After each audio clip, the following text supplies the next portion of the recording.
American Leaders and Heroes by Wilbur F. Gordy. Daniel Webster, the Defender and Expounder of the Constitution, 1782 to 1852.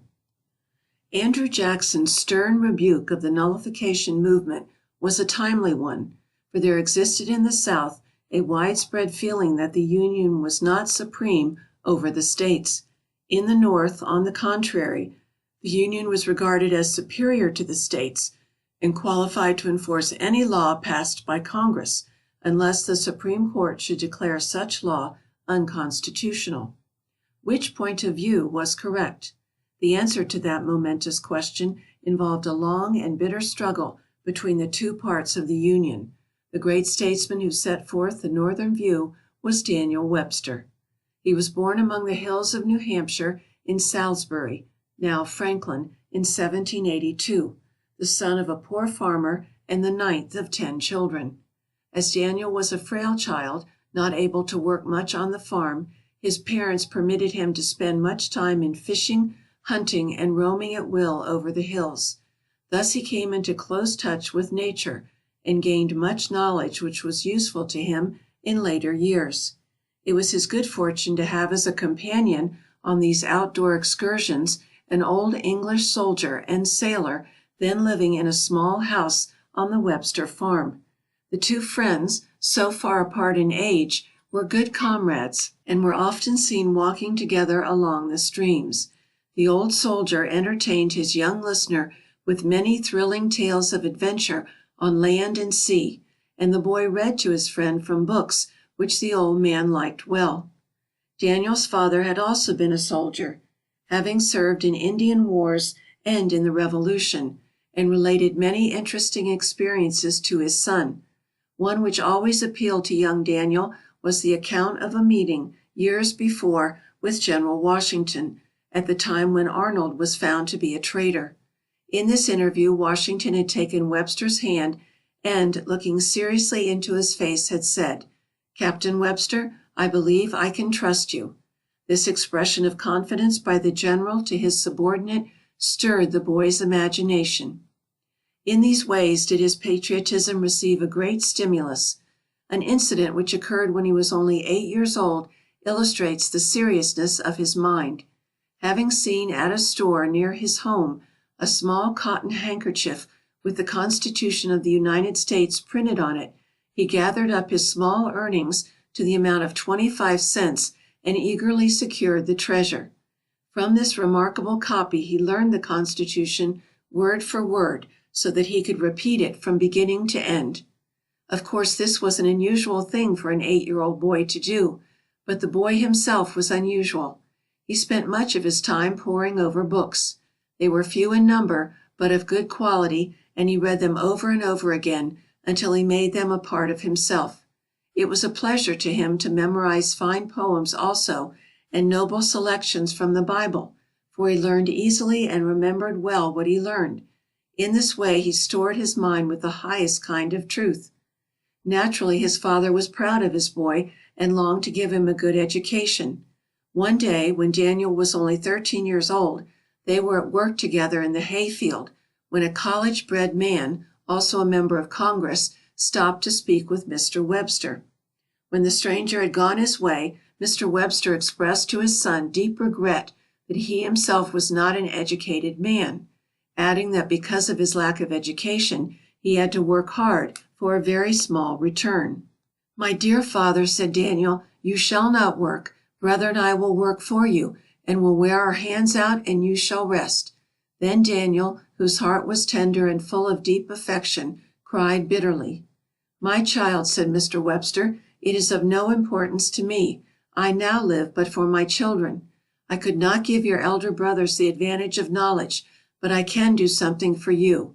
Exert yourself, improve your opportunities, learn, and when I am gone you will not need to go through the hardships which I have undergone and which have made me an old man before my time." These words showed the earnest purpose of the father. The next year the boy, now 14, was sent to Phillips Exeter Academy. The principal began Daniel's examination by directing him to read a passage in the Bible. The boy's voice was so rich and musical, and his reading so intelligent, that he was allowed to read the entire chapter, and then admitted without further questioning. This was only one illustration of his marvelous power as a reader. Teamsters used to stop at the home farm in order to hear that Webster boy, as they called Daniel, read or recite poetry or verses of Scripture. The boys he met at the academy were mostly from homes of wealth and culture. Some of them were rude and laughed at Daniel's plain dress and country manners. Of course, the poor boy, whose health was still weak and who was by nature shy and independent, found such treatment hard to bear. But he studied well and soon commanded respect because of his high rank. One of his school duties, however, he found impossible to perform, and that was to stand before the school and declaim.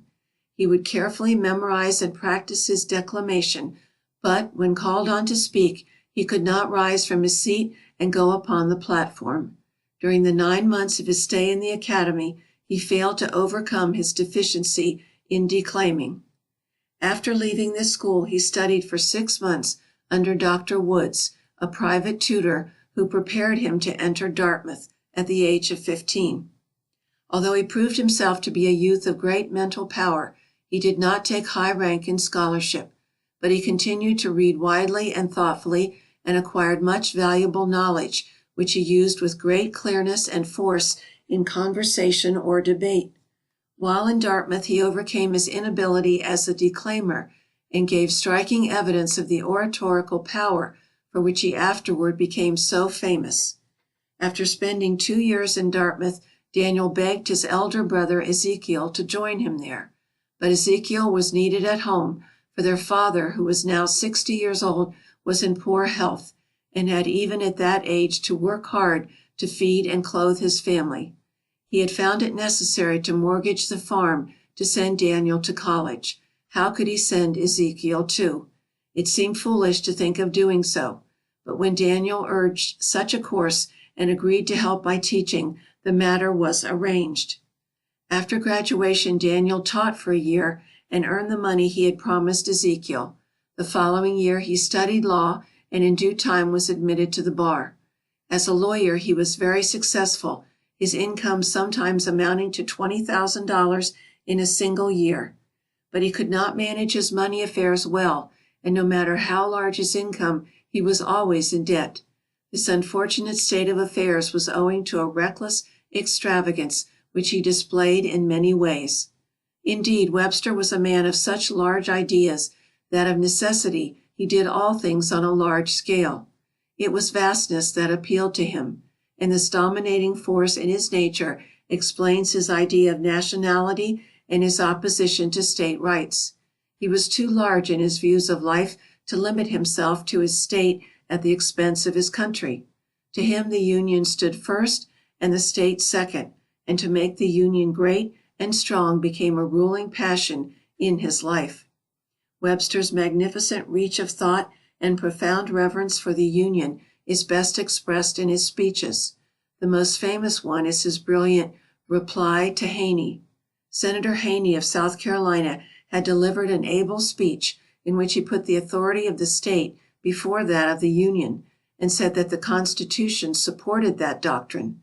Webster, then a senator from Massachusetts, had but one night to prepare an answer, but he knew the Constitution by heart, for he had been a close student of it since the days of childhood, when he had learned it from the cotton handkerchief. Senator Haney's masterly speech caused many people to question whether even Daniel Webster could answer his arguments, and New England men especially, fearing the dangerous doctrine of states' rights, awaited anxiously the outcome. When, therefore, on the morning of January 26, 1830, Mr. Webster entered the Senate chamber to utter that memorable reply, he found a crowd of eager men and women waiting to hear him. "It is a critical moment," said a friend to Mr. Webster, "and it is high time that the people of this country should know what this Constitution is." "Then," said Webster, "by the blessing of heaven they shall learn this day, before the sun goes down, what I understand it to be." Nationality was Webster's theme. His sole purpose being to strengthen the claims of the Union. For 4 hours he held his audience spellbound while he set forth with convincing logic the meaning of the Constitution. The great orator won an overwhelming victory. Not only were many of his hearers in the Senate chamber that day convinced, but loyal Americans all over the country were inspired with more earnest devotion to the Union. His last words, "Liberty and Union, one and inseparable, now and forever," electrified his countrymen and became a watchword of national progress. Webster's power as an orator was enhanced by his remarkable physique. His striking personal appearance made a deep impression upon everyone that saw or heard him. One day, when he was walking through one of the streets of Liverpool, a navvy said of him, "There goes a king." On another occasion Sydney Smith exclaimed, "Good heavens, he is a small cathedral by himself." He was nearly 6 feet tall, he had a massive head, a broad deep brow, and great coal black eyes, which once seen could never be forgotten. To the day of his death he showed his deep affection for the flag, the emblem of that Union which had inspired his noblest efforts. During the last few weeks of his life, troubled much with sleeplessness, he used to watch the stars, and while thus occupied, his eyes would often fall upon a small boat of his which floated in plain view of his window. On this boat he had a ship lantern so placed that in the darkness he could see the stars and stripes flying there. The flag was raised at 6 in the evening and kept flying until 6 in the morning, to the day of Daniel Webster's death, which took place in September, 1852. On looking at the dead face, a stranger said, "Daniel Webster, the world without you will be lonesome." Although we need not be blind to his faults, we may indeed count him among the greatest of Americans, for he did much to make the Union strong. He filled many high positions and had a wonderful influence in all the affairs of the nation. End of chapter 22.